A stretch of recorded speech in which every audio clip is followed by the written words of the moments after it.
जरा एक पल के लिए सोचिए, हर 60 सेकंड में चीन की फैक्ट्रियों से हजारों गाड़ियां बाहर निकलती हैं, लाखों फोन असेंबल होते हैं, कहीं कोई नई इमारत आसमान छूने लगती है और कहीं छतों पर लगे करोड़ों सोलर पैनल धूप को बिजली में बदल रहे होते हैं। अब असली सवाल यह है, इस सब का अंत आखिर होता कहाँ है? बैटरी जब आखिरी सांस लेती है, सोलर पैनल जब बूढ़ा पड़ जाता है और जब कोई पुरानी गगनचुंबी इमारत जमीन पर गिरा दी जाती है, तो क्या यह सब सिर्फ मलबा बनकर रह जाता है? अगर आपका जवाब हाँ है, तो शायद आपने इस सदी के सबसे चुपचाप हो रहे औद्योगिक इनकलाब को मिस कर दिया है, क्योंकि चीन अब कचरा फेंकता नहीं, वह उसे एक नई तरह की खदान में बदल रहा है। ऐसी खदान जिसमें सोना, चांदी, लिथियम, निकल, कोबाल्ट और तांबा पहले से मौजूद है। न कोई नया पहाड़ काटना है, न कोई नई जमीन खोदनी है, बस पुरानी चीजों को सही तरीके से खोलना है और अरबों डॉलर का कच्चा माल वापस मिल जाता है।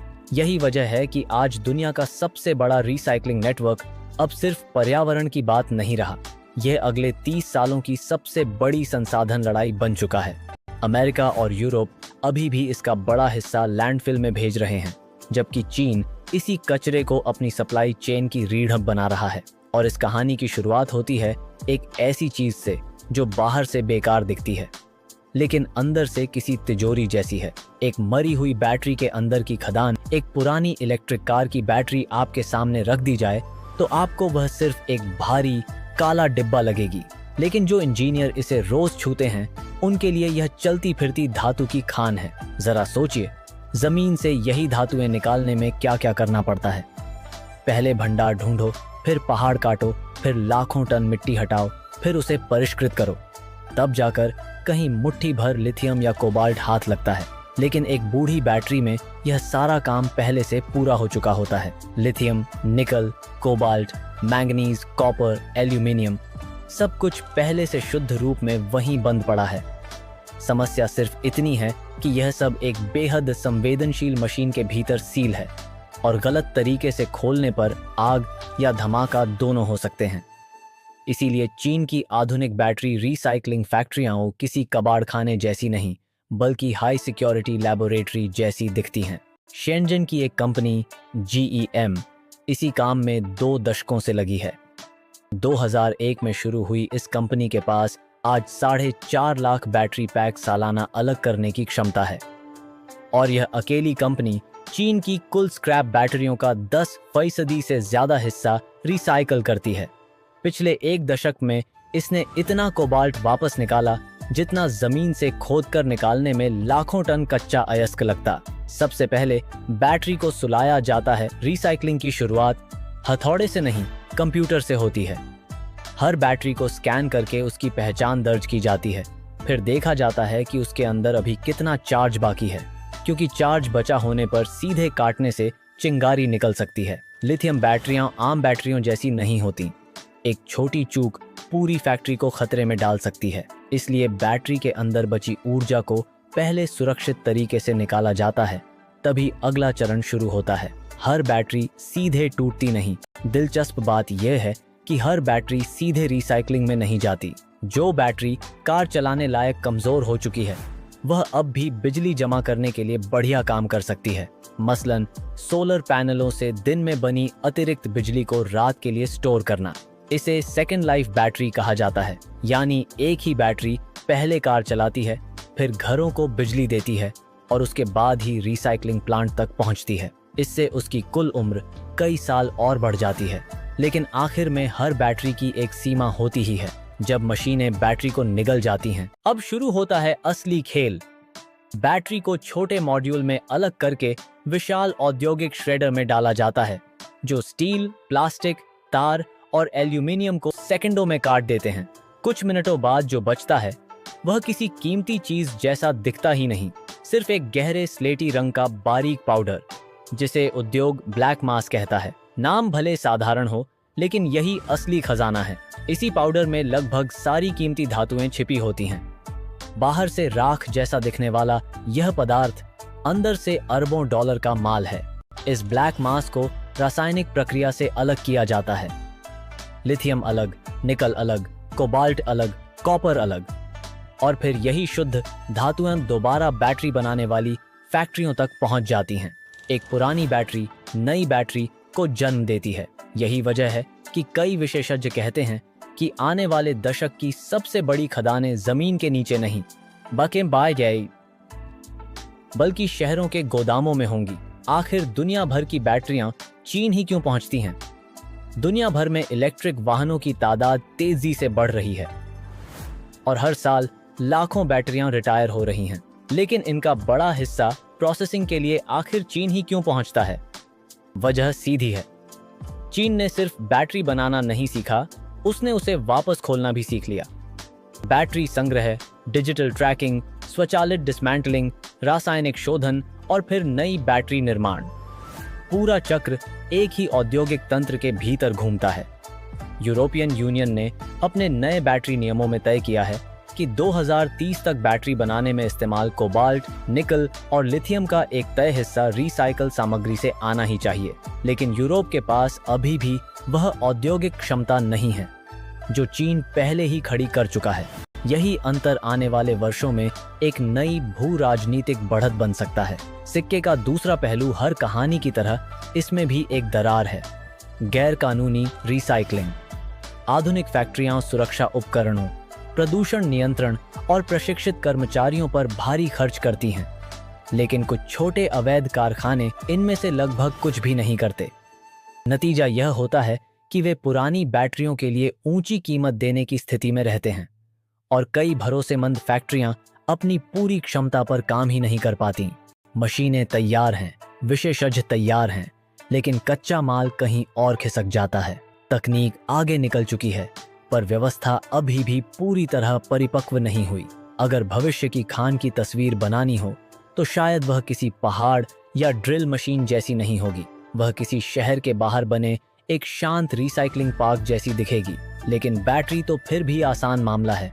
उसके भीतर की धातुएं पूरी प्रक्रिया का खर्च निकाल देती हैं। अब जरा उस चीज के बारे में सोचिए जिसे इंजीनियरों ने जानबूझकर 30 साल तक न टूटने के लिए डिजाइन किया। उसे खोलना कितना मुश्किल होगा?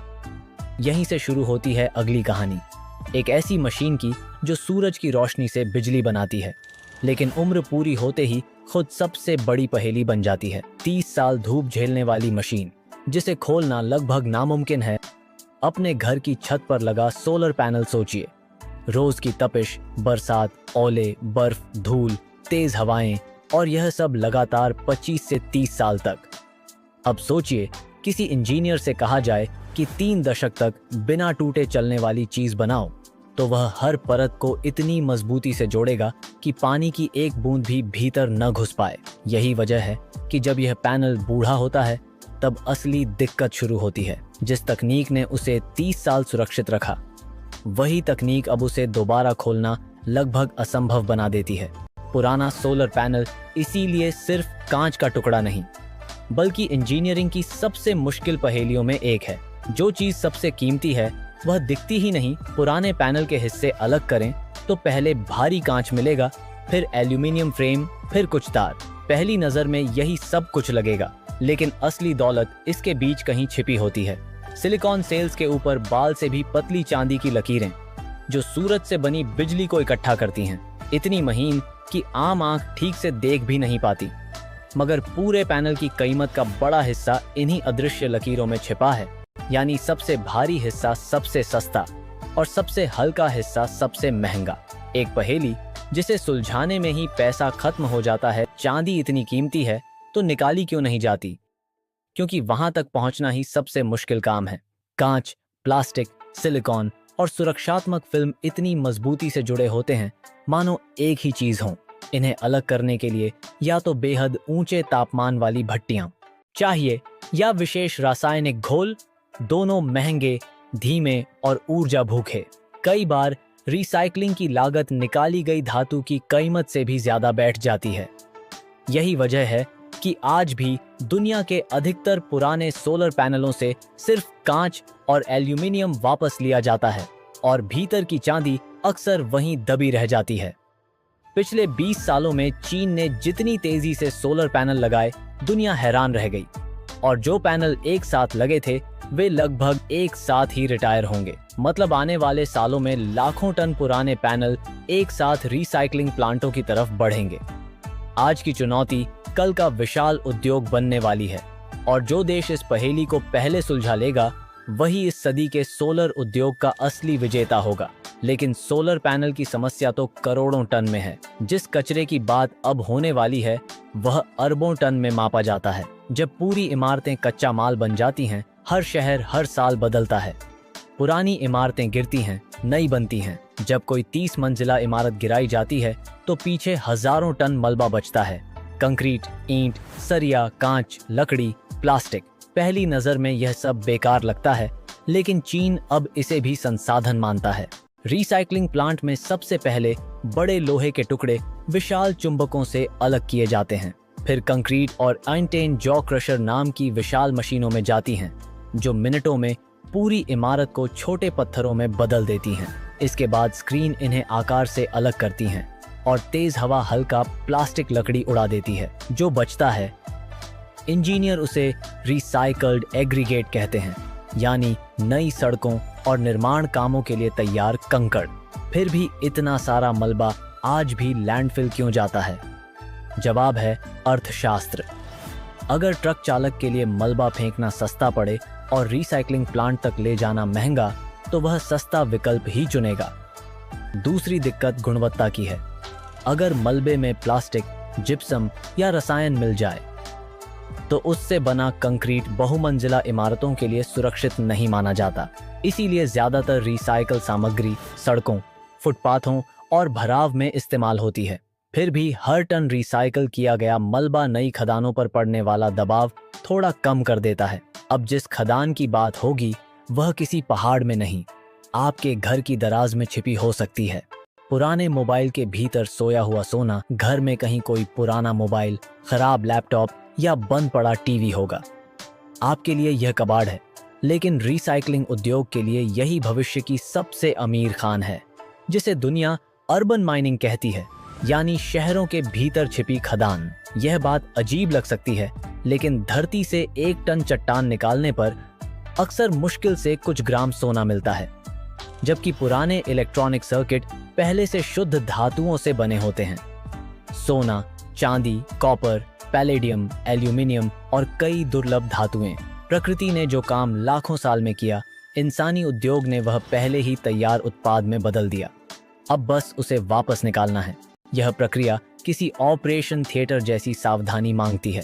पहले बैटरी निकाली जाती है, फिर screen, motor, compressor, circuit board और तार अलग किए जाते हैं। इसके बाद विशाल चुंबक लोहा अलग करते हैं। एडी करंट मशीनें एल्यूमिनियम खींचती हैं। ऑप्टिकल सेंसर प्लास्टिक की अलग अलग किस्में पहचानते हैं। और आखिर में सर्किट बोर्ड रासायनिक या धातुकर्म प्रक्रिया से गुजरते हैं, जहां हर छिपी धातु फिर शुद्ध रूप में बाहर आती है। जितने ज्यादा इलेक्ट्रॉनिक उपकरण दुनिया बनाएगी, उतनी ही बड़ी होगी यह अर्बन माइन। हर नया मोबाइल भविष्य का कच्चा माल भी है, लेकिन हर चीज इतनी आसान नहीं होती। अब बारी है एक ऐसी चीज की जिसे इंसानों ने आरामदायक बनाने के चक्कर में इतना उलझा दिया कि उसे दोबारा उसी रूप में लौटाना लगभग नामुमकिन हो गया। एक साधारण टी शर्ट। एक टी शर्ट जिसे दुनिया दोबारा बना ही नहीं सकती। अपनी अलमारी से कोई टी शर्ट निकालिए और उसका टैग पढ़िए। शायद लिखा हो 60% कॉटन, 35% पॉलिएस्टर, 5% इलास्टेन। सिर्फ 3 लाइनें, लेकिन इन्हीं में पूरी समस्या छिपी है। रिसाइकलिंग की दुनिया में सबसे बड़ी ताकत होती है शुद्धता। अगर कपड़ा शुद्ध कॉटन हो तो उसे अलग तरीके से दोबारा इस्तेमाल किया जा सकता है। अगर पूरी तरह पॉलिएस्टर हो तो रासायनिक प्रक्रिया से नया पॉलिएस्टर बनाया जा सकता है। लेकिन जब दोनों मिल जाते हैं तभी दिक्कत शुरू होती है, और आधुनिक फैशन उद्योग लगभग हर कपड़े में यही करता है। आराम के लिए अलग फाइबर, रंग टिकाने के लिए अलग रसायन, पानी रोकने के लिए कोटिंग। एक टी शर्ट अब सिर्फ कपड़ा नहीं, कई उद्योगों का मिश्रण बन चुकी है, और यही मिश्रण उसे दोबारा जन्म लेने से रोक देता है। हर साल करोड़ों टन कपड़े फेंके जाते हैं। कुछ दान होते हैं, कुछ दोबारा बिकते हैं, लेकिन बाकी अक्सर यहीं खत्म हो जाते हैं। मशीनें कुछ कपड़ों को महीन रेशों में बदल देती हैं, जिनसे गद्दे, इंसुलेशन या सफाई के कपड़े बनते हैं। लेकिन ये असली रिसाइकलिंग नहीं, इसे डाउनसाइक्लिंग कहते हैं। क्योंकि हर बार रेशे छोटे होते जाते हैं और एक दिन इतने छोटे हो जाते हैं कि किसी कपड़े का हिस्सा बन ही नहीं सकते। टी शर्ट कभी वापस टी शर्ट नहीं बनती। चीन की कुछ कंपनियां अब पॉलिएस्टर को उसके मूल रसायनों में पूरी तरह तोड़कर नया पॉलिएस्टर बनाने की तकनीक पर काम कर रही हैं। सिद्धांत रूप में पुरानी जैकेट नई जैकेट बन सकती है, मगर यह तभी काम करता है जब कपड़ा लगभग शुद्ध पॉलिएस्टर हो। जैसे ही कॉटन या दूसरे रेशे मिलते हैं, पूरी प्रक्रिया मुश्किल और महंगी हो जाती है। इसीलिए दुनिया अभी भी ऐसे समाधान की तलाश में है जो हर तरह के मिश्रित कपड़े को दोबारा नया बना सके। जो कचरा सबसे बदबूदार है वही बिजली बनाता है। अब तक धातु, कंक्रीट और कपड़ों की बात हुई, लेकिन हर घर से सबसे ज्यादा निकलने वाला कचरा कुछ और है। बचा हुआ खाना, छिलके, रोटी, चावल जैसी जैविक चीजें। ज्यादातर लोग इन्हें बेकार समझते हैं, लेकिन सही तरीके से इस्तेमाल हो तो यही कचरा एक छोटे बिजली घर में बदल सकता है। एक विशाल बंद टैंक सोचिए, जिसके भीतर ऑक्सीजन नहीं पर अरबों सूक्ष्म जीव हैं। उनका काम है जैविक कचरा खाना और बदले में वे एक गैस छोड़ते हैं, बायोगैस, जिसमें सबसे अहम तत्व मीथेन है। यही मीथेन बिजली बना सकता है, खाना पका सकता है और वाहन तक चला सकता है। जो खाना कल आपकी थाली में था वह आज बिजली बन सकता है, लेकिन अगर खाने के साथ प्लास्टिक, धातु या कांच मिल जाए तो पूरा सिस्टम बिगड़ सकता है।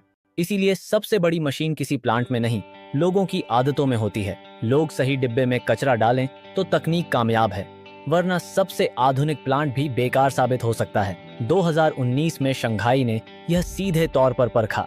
शहर ने हर घर के लिए कचरे को 4 डिब्बों में बांटना अनिवार्य कर दिया। गीला, सूखा, रिसाइकलिंग योग्य और खतरनाक कचरा। नियम तोड़ने पर आम लोगों को 200 युआन तक और संस्थानों को 50,000 युआन तक जुर्माना देना पड़ सकता था।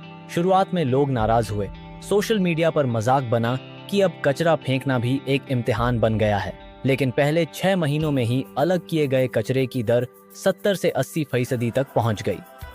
गीला कचरा पहले से कहीं ज्यादा साफ सुथरे तरीके से इकट्ठा होने लगा, रिसाइकलिंग बढ़ी और बाकी बचा सूखा कचरा पहले से बेहतर तरीके से जलाया जा सकता था। एक कानून ने पूरे शहर की कचरा व्यवस्था बदल दी। वे विशाल भट्टियां जो शहर का कचरा निगल जाती हैं, जो चीजें दोबारा इस्तेमाल नहीं हो सकती, उनका क्या? पहले जैसा अब नहीं।